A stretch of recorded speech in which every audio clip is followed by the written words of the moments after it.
গতকালকে হচ্ছে আমরা যখন আমাদের জায়গা থেকে জানতে পারি যে সাতপন্থীদের স্টুডেন্ট যে গ্রুপগুলো রয়েছে তারা সচেতন ছাত্র সমাজ বা এরকম একটি নাম দিয়ে আসলে আমাদের প্রধান উপদেষ্টার যে বাসভবন অর্থাৎ যমুনা এটি ঘেরাও করার কিংবা এর সামনে অবস্থান কর্মসূচি নেওয়ার একটি পরিকল্পনা করে, তখন আমরা আমাদের জায়গা থেকে তাদের মধ্যকার যে সমস্যাগুলো এই সমস্যাগুলো সমাধানের জন্য দুই গ্রুপে তাবলিগের অর্থাৎ সাতপন্থী গ্রুপ এবং জোবাইরপন্থী যে গ্রুপ এইগুলোর মধ্যে তাদের মধ্যে যে বিভিন্ন রকমের সমস্যা চলছে এগুলোর জন্য একটি যৌক্তিক উপায় সমাধান হয়, এটির জন্য আমরা প্রথমে গতকালকে রাত 12টার দিকে আমাদের জায়গা থেকে বিশ্ব অর্থাৎ আমাদের টঙ্গী যে পশ্চিম সাইডে যে মসজিদটি রয়েছে ওই মসজিদের ওইখানে যাই যেখানে সাতপন্থীরা এখন অবস্থান করছে। সেই জায়গাটিতে আসলে আমরা গিয়ে তাদের সাথে রাত 12টা থেকে প্রায় 2টা পর্যন্ত কথা বলি এবং তাদের জায়গা থেকে তারা যে চিন্তাটি করেছিল সকাল 10টায় এখানে তারা অবস্থান কর্মসূচি ঘোষণা করবে এরকম একটি কথা ছিল এবং তারা বলেছিল এটি কেন, কারণ তারা মাওলানা সাদ সাহেবের ভিসা চায় এবং তারা তাদের জায়গা থেকে 5 দিনের জোর করার 20 থেকে 25 তারিখ পর্যন্ত জোর করার একটি দাবি জানায়।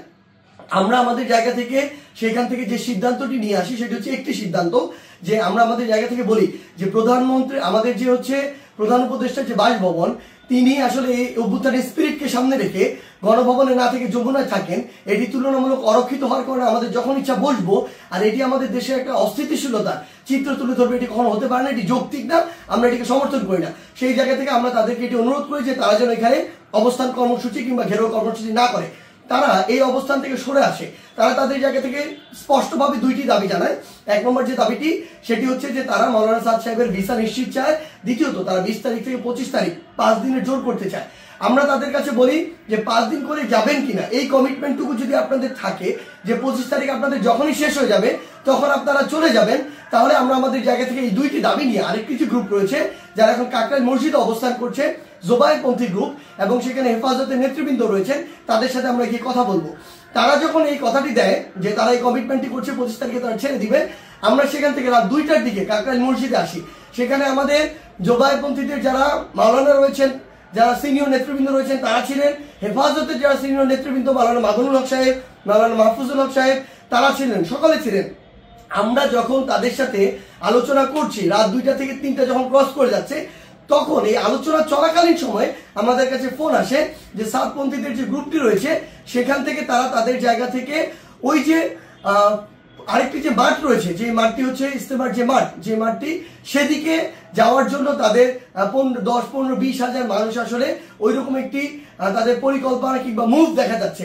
আমরা সাথে সাথে সাতপন্থীদের যে মাওলানা আব্দুল্লাহ সহ আরো 2 জনকে ফোন দিয়ে বলি যে আপনাদের সাথে এটি কথা হয়েছে যে আপনারা 10টা এখানে বসবেন না এবং আপনাদের 2টা দাবি নিয়ে আমরা আমাদের জায়গা থেকে এখনই আরেকটা গ্রুপের সাথে কথা বলবো, কালকের মধ্যে অর্থাৎ আজকেই আপনাদের 2 গ্রুপের বসার ব্যবস্থা করব, মাওলানা সাদ সাহেবের ভিসা বা এই সংক্রান্ত আলোচনা সেখানে হবে।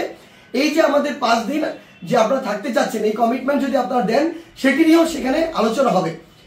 যখন আমরা জানতে পারি তাদের দিকে মুভ করছে আমরা তাদেরকে স্পষ্ট করে বলি আপনারা যদি সেদিকে মুভ করেন আমাদের আলোচনা চলাকালীন তাহলে আপনারা আমাদের আলোচনাকে অসম্মানিত করছেন এবং আমাদের প্রতি যে শ্রদ্ধাটুকু রাখা উচিত আপনাদের সেটুকু আপনারা রাখছেন না।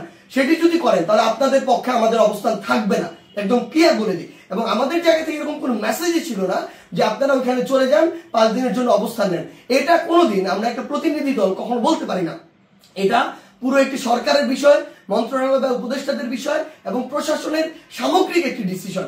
ইভেন গাজীপুর মেট্রোপলিটন পুলিশের ডিসিশন দেওয়ার কেউ না। সেই জায়গা থেকে তারা এইসব কোনো কিছু তোয়াক্কা না করে যেটা হলো যে সেইখানে এই দখলের বিষয়টিতে সেদিকে চলে যাওয়া হলো এবং ফাইনালি এখানে একটি সংঘর্ষ ঘটলো, যেই সংঘর্ষে 3 থেকে 4টি প্রাণ আমরা হারিয়েছি। আসলে সবচেয়ে গুরুত্বপূর্ণ কথা গতকালকে আমরা তাদেরকে বলেছি যে তাবলিগের আসলে আপনারা যেই কাজগুলো করছেন এগুলো তাবলিগের স্পিরিটের সাথেও যায় না, এগুলো ইসলামের মুসলিমের স্পিরিটের সাথেও যায় না, কোনো কিছুর সাথে যায় না। এখানে আপনাদের ব্যক্তিগত গোষ্ঠীগত কোনো জিনিসের মানে বহিঃপ্রকাশ আপনারা এখানে ঘটাচ্ছেন, ক্ষোভের হোক দ্বন্দ্বের হোক এই বহিঃপ্রকাশগুলো ঘটাচ্ছেন।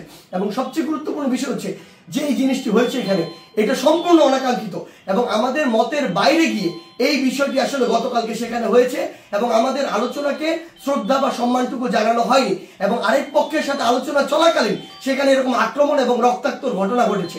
সেই জায়গা থেকে আমরা শুধু আমাদের জায়গা থেকে একটি জিনিসই বলি, আজকে এখন 7 গ্রুপ সেখানে অবস্থান নিয়েছেন।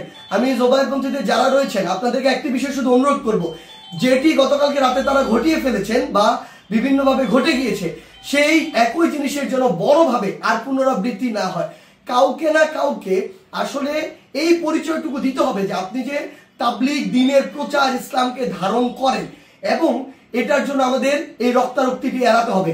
আমরা যেন এই মনে না করি যে এখানে জীবন দিয়ে দিব আর শহীদ হয়ে আমি জান্নাতে চলে যাব। আমরা আমাদের ক্ষুদ্র জ্ঞান থেকে মনে করি এটা শহীদ হয়ে জান্নাতে যাওয়ার কোনো জায়গা হতে পারে না, এটা কোনো উপায় হতে পারে না, বরং এটা তাবলীগের মধ্যে, ইসলামের মধ্যে, মুসলিমের মধ্যে, দেশের মধ্যে একটি বিশৃঙ্খলা সৃষ্টি করা হচ্ছে। আমরা প্রশাসনকে উদাত্ত আহ্বান জানাই আমাদের জায়গা থেকে, গতকালকে যারা এটার সাথে সংশ্লিষ্ট ছিল, জড়িত ছিল, তাদের দৃষ্টান্তমূলক শাস্তি দিতে হবে। তারা যদি ইভেন কোন একটি গ্রুপের সর্বোচ্চ নেতা হয়, তার বিরুদ্ধেও যথাযথ ব্যবস্থা নিতে হবে, আইনের আওতায় নিয়ে আসতে হবে। আদারওয়াইজ এই জিনিসটিকে যেভাবে চিত্রায়িত করা হচ্ছে সেটি কোনোদিন তাবলীগ হোক, মুসলিম হোক, ইসলাম হোক, কোনো কিছুর স্পিরিটের সাথে যায় না এবং এটি হতে পারে না।